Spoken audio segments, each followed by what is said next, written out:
intervention. Confirmation on that U.S. has information that indicates Russia has pre-positioned a group of operatives to conduct a false flag operation in eastern Ukraine, as reported by CNN. Yeah, I do have some detail on this. Let me confirm for you.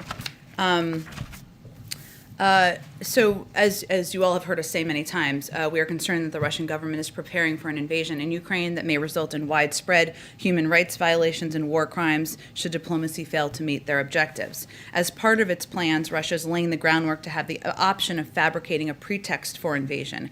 And we've seen this before. We saw this before leading up to 2014, just to note, including through sabotage activities and information operations, by accusing Ukraine of preparing an imminent attack against Russian forces in eastern Ukraine, and the Russian military plans to begin these activities several weeks before a military invasion, which could begin between mid-January and mid-February. Again, we saw this playbook before, including the widespread effort to push out misinformation, not just in Eastern Europe, but around the global community. We have information that indicates Russia has already pre-positioned a group of operatives to conduct a false flag operation in eastern Ukraine. The operatives are trained in urban warfare and in using explosives to carry out acts of sabotage against Russia's own proxy forces.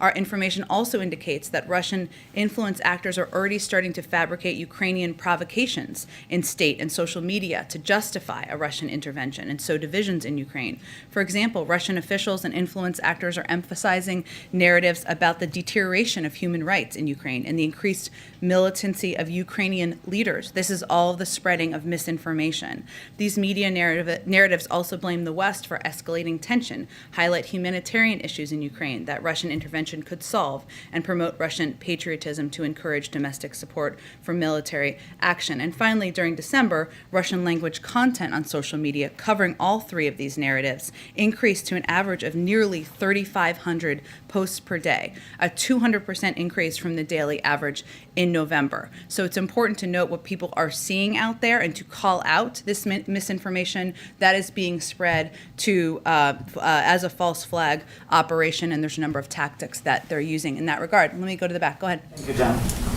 Russia's Foreign Minister Sergei Lavrov said today that Moscow have run out of patience with the West. So how passionate is President Biden with Russia's aggressive behavior?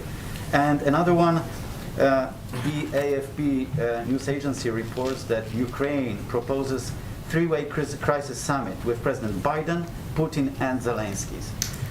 Are you open to such a format?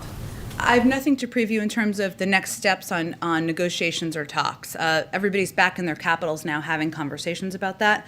I will note that the president's view and our view is that this is up to President Putin and Russia to determine what the path forward is. We are ready regardless of what they decide. If they decide they're going to invade Ukraine, there are going to be economic consequences that go far beyond 2014. If they decide they want to engage in diplomatic conversations and talks, we are very open to that, and we're hopeful they will do that. But ultimately, it's a choice they need to make. And so I would suggest you ask them that question. Go. What about the President Biden's patience with what Russia is doing? Again, right now? it's not about that. It's about Russia deciding what path they're going to take. Go ahead. Oh, go ahead.